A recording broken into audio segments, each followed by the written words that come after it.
Okay, so let's look at the Cobalt Strike UI. First we need to open PuTTY and connect to the Kali VM. You can say yes to this. And let's make this font a bit bigger. 16, I'm sure that's fine. Okay, and I'll start tmux. And then cd into opt Cobalt Strike. And in here you'll find a bunch of files. Don't need to worry about most of them for now. To run the team server, we just do team server. And then you give it the public IP or whatever IP that the team server will listen on. In this case, it's 10.10.5.120, which is the IP address of the Kali VM. And then you'll want to give it a password. And now this is a shared password. So every operator or client that will connect to the team server will use the same password. So let's hit enter. And it will show you this hash here, which is quite important. So the communication between the Cobalt Strike client and the team server is encrypted over SSL. And when we open the Cobalt Strike GUI, we get this connect window. I've already filled in my connection details here, so we put the IP address of the Kali VM, port 550 is the default. The username can be whatever you like, so let's do raster mouse. And then the password is the shared password that you just entered. And hit connect. And the client will tell you it'll give you the SSL fingerprint of the team server, and you just have to make sure that the fingerprints match. And this is just to make sure that nobody is man in the middling between your client and the team server. So this looks correct, so we hit yes. And the client will remember that fingerprint now. Every time you connect to that VM, it'll remember the fingerprint. So you don't have to do that every time, but it would prompt you if it changed. So pretty much the first thing we have to do is start a listener. And you can do that using the little headphone icon here, or go to Cobalt Strike listeners. This pane in the middle you can move up and down. Let's hit add. There are lots of different types, as you can see, but we're just going to do the Beacon HTTP for now. And we give it a name. And the name has to be descriptive. In lots of the Cobalt Strike workflows, you will reference the listener name.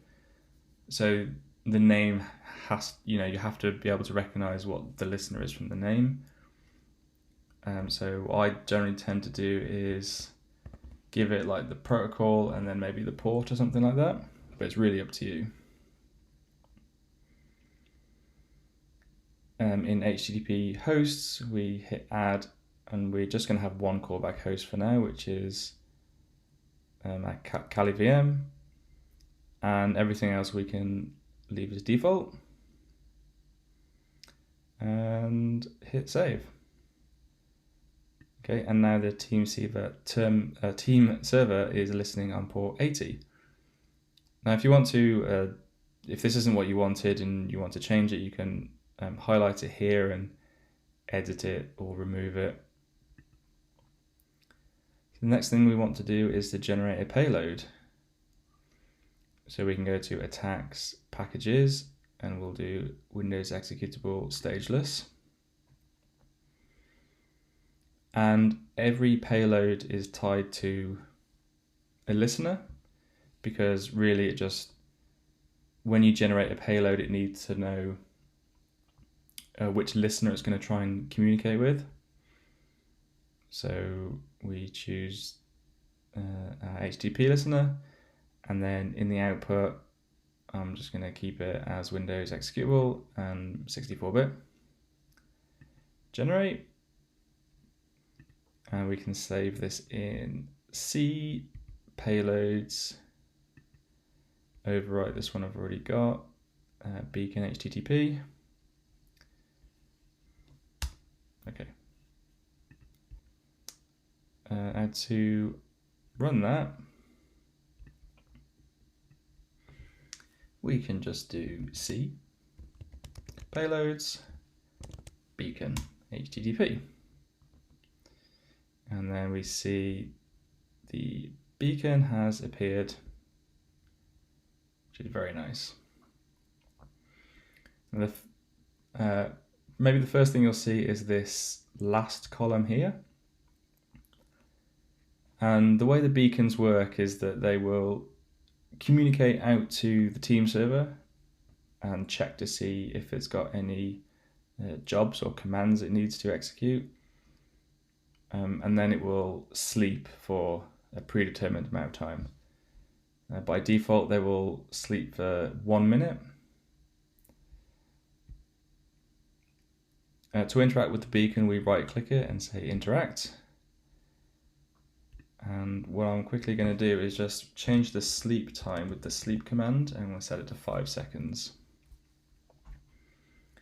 And what you'll see is on 60 seconds, it'll check in, and it'll process this job that we gave it, which is to change the sleep time, and now it's sleeping for every 5 seconds.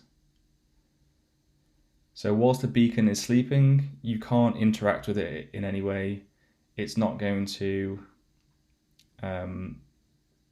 send any output or do anything. And whilst it's actually sleeping, you can issue it commands, but the beacon won't actually fetch them until the next time it checks in. So to get a list of commands, we can just type help. The help command is not subject to the beacon check-in, so you can do this anytime. And we see a list of commands and a short description for each one. If you want to make this text bigger, what you can do is hold Control and press the plus button. And likewise, the minus button will make it smaller.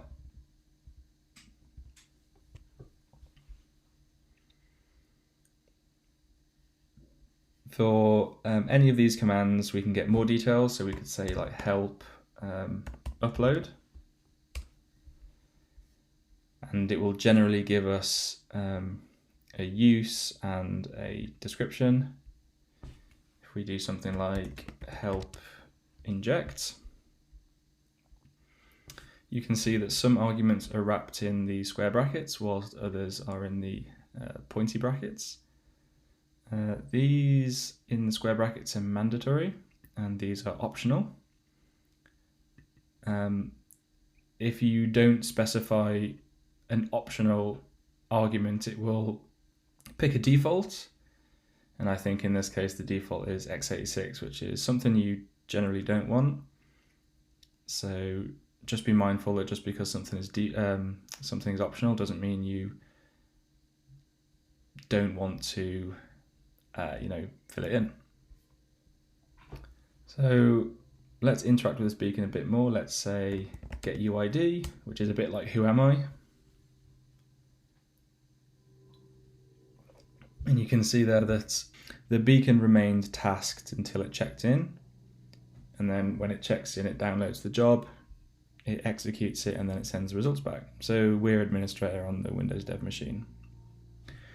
We can do like print working directory. We can do CD, ls, and so on. If you want to clear the window, you can do Control K, and it will just flush that buffer temporarily. These tabs you can do all sorts with. If you right click on the little cross, we have a few options like rename, so you could say like admin at Windows Dev.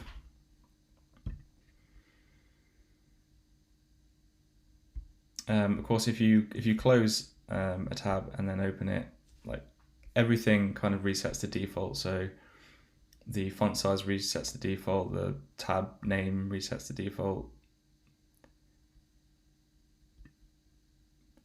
You can also switch views. So at the moment, this is the list view, which is activated by this icon here. Cobalt Strike has a really nice graph view, which will display all of your beacons in like a hierarchical graph. So if you have different beacons that spawn off each other in a chain, that's a really nice visualization. You can right click in here and you can change the layout. So let's say you want it like top to bottom or something like that, you can do that. The default is left tree.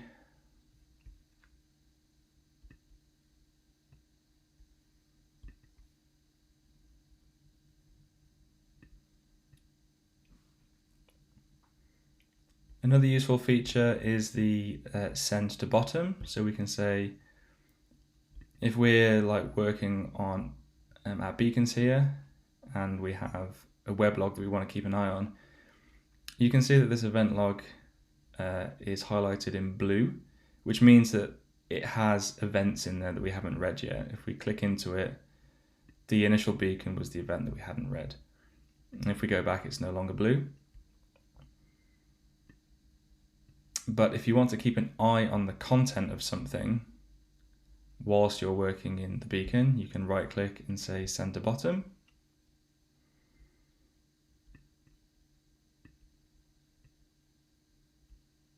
And then, whilst you're working in here, you can just keep an eye on it. So if we do something like new object net.web client downloaded string stp 10 10 5 120 test,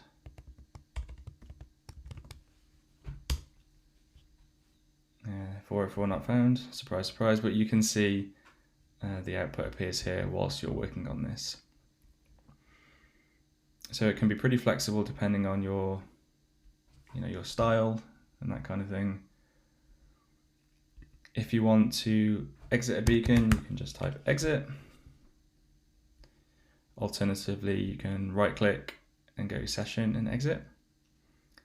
And then once the beacon has sent back a confirmation that it's been closed, you can't see it too well here, but the icon kind of goes faded.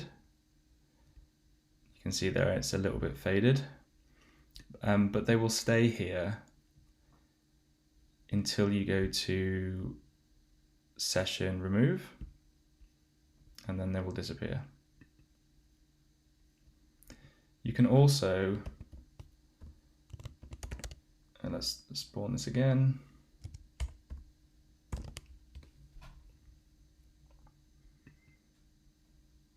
If you have a beacon that's running and still checking in, you can still remove it, but the beacon is still running, and the next time that beacon checks in, it will just pop up again in the UI. And there we go. Now, one of the things that the Cobalt Strike client also has is several more graphical ways to interact with the beacon. So for example, if we go to process list,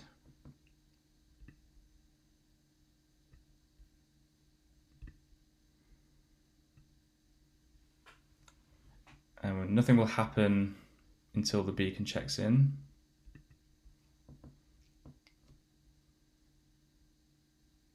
Okay, there we go. So you get this nice visual tree of the of all the processes that are running. And if you like click one of them in here, they'll highlight in the tree, and vice versa. And then these buttons down here provide a little shortcut for some of the commands that you can run. So you could highlight a process here and then click inject, or log keystrokes, or steal the token. And inject is just a little wrapper around the inject command.